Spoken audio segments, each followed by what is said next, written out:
how we can better those methods.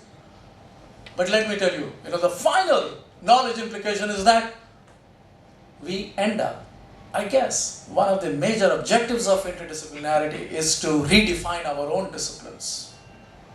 And that is what it will ultimately happen.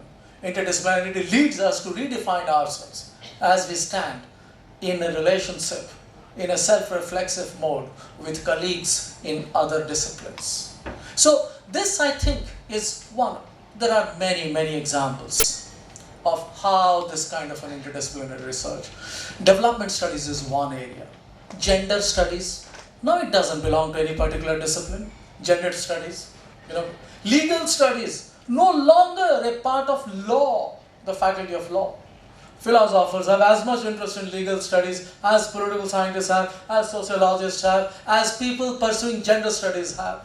These are some of the new emerging areas. But from within disciplines also we can find out other ways of how to do interdisciplinary research. The problem is that we are only looking at cognate disciplines to do interdisciplinary research with. कि हाँ चलिए हमें थोड़ा पता है sociology में क्या करते हैं, चलिए हम और आप मिल जाएंगे. इकोनॉमिक्स के साथ हम ज़्यादा जुड़ते नहीं हैं जो पॉलिटिकल साइंस में है, या फिर but then we also have to question at times and interdisciplinarity at times. अगर कोई डिसिप्लिन में है और अपने लिए ओपन क्वेश्चंस नहीं doesn't raise questions for himself and for his own method, then an interdisciplinary research can at times help them open their minds. For example, I am always persuaded in the presence of an economics colleague to ask him, explain to me, why do we always assume, as you do within economics, that all human behavior is rational behavior? नहीं होता है.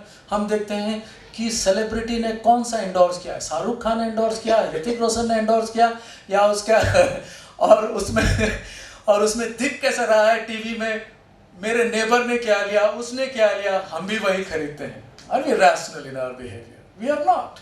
So why even try to imitate a certain, build a certain discipline around the whole model of rationality? Let me give you another example. And this sticks me to the heart of one of the pressing issues. Can I have, I'm done with 30 minutes, can I take 2-3 minutes more? Yes. Okay. So this is the whole question of, I'm just trying to open you up to this whole question of illicit financial flows in the world today. And this is one of the areas in which is juda hua hai with global justice, some of the areas that I'm working on now. Now, I carried this thought experiment and some of the slides to IIM Lucknow, Noida campus, and I shared it with some of the MBA students. They were pleasantly surprised to understand and to know that some of the models of economics doesn't simply open up to understand the reality that is taking place elsewhere. In short, the example is this, that जब हम illicit financial flows की बात करते हैं, दिमाग में अचानक क्या आता है? Black money, right? काला धन जो बाहर स्विट्जरलैंड में पड़ा हुआ है. Sorry, no, that's not the answer. World के जितने unaccounted illicit funds हैं, उसमें only 35% is black money. 65% of the illicit financial flows, which happens in billions of dollars, जो global south से global north जाता है, billions of dollars are because of trade mispricing by multinationals. 65% of the illicit financial flows is because of the trade mispricing of the multinational corporations. 35%. और वो 35% में भी हम 2-3% के पीछे भाग रहे थे अभी हाल में, और 30% उसका भी जो ज़्यादा वो बाहर था, और वो 3-4% में भी गोल्ड में थे, रियल एस्टेट में थे, 1-2% शायद, और वो भी हमें नहीं मिला. It's not a surprise that वो नहीं मिला. हमें तो पहले पता था कि नहीं मिलने वाला है, right? And yet, तो होता क्या है कि इकोनॉमिक्स एक मॉडल यूज करते हैं transfer pricing. It's a very simple mechanism कि अब एक particular group of multinational corporations के अंदर बहुत आदान प्रदान होते रहता है उनके बीच में कि इसने उसको सर्विस दिया, उसने उसको पैसा दिया, राइट। मैनेजरियल सर्विसेज, एक विंग बैठा हुआ है नेदरलैंड्स में, वो दे रहा है कंपनी को अफ्रीका में, दोनों एक ही ग्रुप के हैं, और वो मैनेजरियल सर्विसेज के इससे मांग रहा है $2 मिलियन, प्रॉफिट हो रहा है $6 मिलियन, $2 मिलियन इधर गए, और कॉपीराइट आप पे कर रहे हो, रॉयल्टी पे कर रहे हो, उसमें $3 मिलियन उधर चला गया। और गाना में जैसे मान लीजिए सब मिलर का एक बियर होता है जिसका रॉयल्टी जाता है नेदरलैंड्स, उसका मैनेजरल सर्विस आता है जर्मनी से, सभी में उनके कंपनीज हैं, और गाना में इनको टैक्स देने की जरूरत भी नहीं होती है, फिर भी गाना से नाइजीरिया जाता है, उसका ट्रांसपोर्टेशन पता है वो तो यूं ही चला जाएगा ना, थ्रू लैंड। लेकिन ऑन पेपर पता है क्या होता है, ऑन पेपर ये पूरा एंटायर हॉर्न ऑफ अफ्रीका घूम के जाती है सिख में, through Mauritius, another tax haven. Paper में दिखाया जाता है कि ये बियर यहाँ से ये हुआ, प्रोडक्शन हुआ, गया मॉरिशियस से फिर वो पेपर ट्रेल दिखाता है कि वो घूम के वो सिर्फ जाके पहुंचते हैं Nigeria. So this is one example. So what I'm trying to give you an example where most of these profits are siphoned off through tax dodging, right? लेकिन उसके 3 implication हैं। एक कि transfer pricing is one model in economics that we don't question at all unless we bring politics into economics or we raise some fundamental questions about some of the economic models. We don't question it and we just accept it. हाँ आपका transfer pricing में क्या होना चाहिए prices? transfer pricing में तो वो supply demand वाली बात नहीं है, क्योंकि अंदर की बात है, वो कुछ भी हो सकता है, कोई कुछ भी डिमांड कर सकता है, you just have to accept it. But look at it from the outside, it looks different. Right? What transfer pricing amounts to? B, हम सोचते हैं कि उसके बाद जब companies and management courses और MBA students are very happy कि हमारे कंपनी में इतना 10% CSR में जाता है, corporate social responsibility के टर्म्स में, और प्रॉफिट कितना बना, $6 बिलियन तो यूं ही निकल गया, और 10 मिलियन में से 10% को आपको मिलना चाहिए कितना था देश को by way of tax and corporate social responsibility को उसी के अनुपात में अगर आप उसको ये करते तो बहुत होता। लेकिन हम CSR को लेके खुश हैं और सारी जनता खुश है, सब खुश हैं। मैक्सिको से इतना कुछ पैसा निकल जा रहा है यूएस में, लेकिन यूएस में चर्चा हमेशा होती है मैक्सिको के बारे में कि ये इमिग्रेशन का बड़ा प्रॉब्लम है मैक्सिको से। If there were no illicit financial flows out of which billions of dollars were siphoned off from Mexico, probably the volume of immigration from Mexico to the United States wouldn't have been so great. So there's something fundamentally and structurally wrong. और इधर ये financial flows in billions of dollars हो रहा है, उधर millions of dollars में aid आ रहा है कि हमने जी DFID ये एड, इस सरकार ने इंडिया को $50 मिलियन का एड दे दिया, और हम वाह वाह करते हैं, खुश हो जाते हैं, हमारे प्रधानमंत्री जी गए थे और उनको इतना एड मिल गया, इधर बिलियंस ऑफ डॉलर सफाया हो रहा है। These are some of the issues apart from what has been spoken to our dean madam, that which also needs to be looked, and the only way to look at it then is through some very serious, focused, interdisciplinary research. Thank you so much.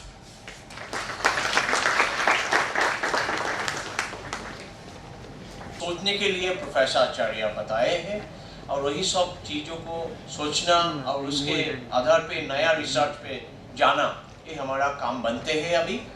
और आपके तरफ से यदि कोई प्रश्न है तो आप प्रश्न कीजिएगा प्रोफेसर आचार्य, इसके लिए थोड़ा टाइम हमारे पास है ना निर्मल जी? At least one this time. Yes. Could you pass the mic? Professor Acharya sir, जो सोशल साइंस में हो रहा है और आपका लेक्चर सुनने के बाद भी मुझे लग रहा है कि कंफ्यूजन जो है वो ज़्यादा ही बड़ी है, क्योंकि जो आपने नैरेटिव्स की बात की, जो पोस्ट स्ट्रक्चरलिज्म की बात कर रहे हो, और दूसरी तरफ अटैक ऑन मेटा थियरीज हैं। आपने न्यू लिबरलिज्म एजेंडा भी लिखा है एजुकेशन के अंदर, स्ट्रक्चर्स की बात की है। क्या स्ट्रक्चर्स को ख़त्म कर दिया जाए? या सॉरी अगर मेरा ये उद्देश्य कभी नहीं था कि कंफ्यूजन और बढ़ाया जाए. मैं तो यही चाह रहा था कि I want to say if the confusion has increased, your lecture is successful. The deeper you get into the oceans, first there is a confusion able to gain them. So मैं तो बहुत खुश हूँ. a few questions that we thought were always settled. That was my main objective. Unless we raise such questions, we will never get into the mode of interdisciplinarity as such. तो मैं तो ये नहीं कभी नहीं कहा कि structures को खत्म किया जाए, disciplinary structure. No, but उन पर सवाल पैदा किया, उनको सवाल किया जाए कि why do these structures exist? And what is the net gain from this kind of disciplinary division of labor that exists in universities and research institutes and all? Research institutes इस मायने में थोड़ा better है actually. Research institutes में सारे एक साथ काम करते हैं, psychologists, sociologists, political scientists at times, as I see in CSDS, they all are, coupled together well. So yeah, just a last one. So it is not to question the disciplines, it is not to question or to liquidate the structures within the discipline, but to think about them a little more seriously, because that kind of a self-critical questioning will lead us in the direction of interdisciplinarity. That is all I was trying to say. That when I see the discipline of sociology and social anthropology, in the beginning there was hardly any difference between these two disciplines, but there was a time when they got differentiated, but now again we are coming closer. So there is hardly any line and we use triangulation of research.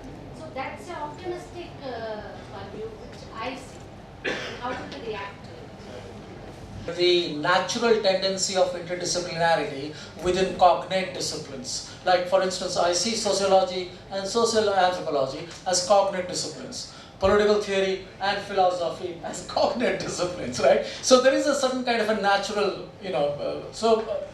I guess, the lost twins, so they had to be reunited. So that is the case of that. But that still doesn't resolve the problem of interdisciplinarity. The problem of interdisciplinarity is much deeper. It is, why did they separate in the first place?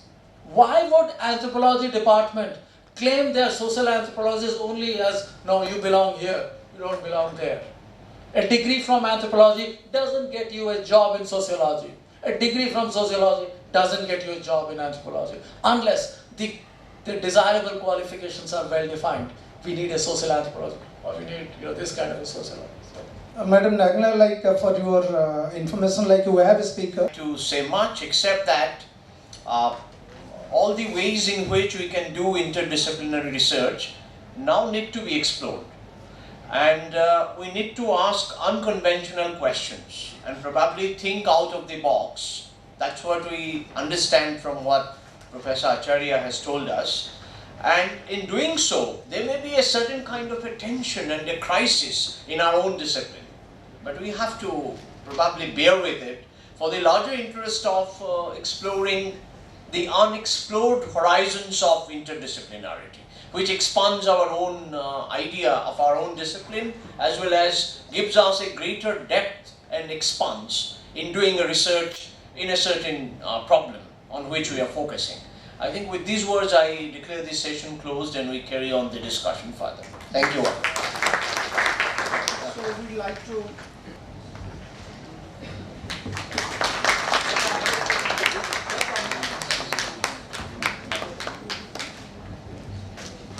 thank you. Being my student at Nehu, I am sure Prasenjit Vishwas, and nothing pleases a teacher than when the student themselves become a role model for the teacher.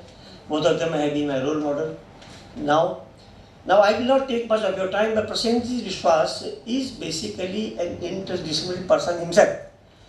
He is an MA in economics, also did MA in political science, and he is what somebody used to call it that he is a scholar of praxis. What he teaches, this is what he does, and what he does that he teaches. And he is one of the very bright young mind. And I am very thankful that he has agreed and you have invited him here. Now the taste of pudding lies in eating.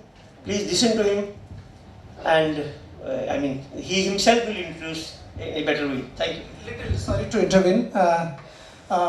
in addition to that, Professor Biswas joined 5 IITs and left the jobs, finally landed at My very dear friend Nemal and my new acquaintances here, all of whom are very, very inspiring for me. So I greet all of you before I begin.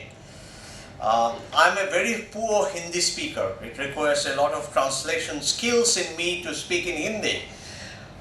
Because in northeastern part of India, you will be surprised to know that English is a very interesting lingua franca, especially in the hill regions of northeastern India. In Meghalaya, in Nagaland and in Mizoram, English is supposed to be the state language of these 3 states. And more or less I have grown up in and around the hill states of the region. I have been formally born in Assam, but I grew up in Nagaland and in Arunachal Pradesh. That too in the 60s and 70s, when apparently people in Nagaland and Arunachal Pradesh didn't know how to wear clothes. So I have this extensive childhood memory of growing among those tribes, which are the objects of anthropological research. I have grown up amongst them, played with young children, learned things from the schools where I studied in Nagaland and then moved over to Assam. So in a sense, I have this early interdisciplinary background from where I grew up. And then I continued with it, and finally I have landed back to Northeastern Hill University where I studied in MA. Now, I would divide my talk in 2 sections. The first part of it would be how I got introduced into interdisciplinarity.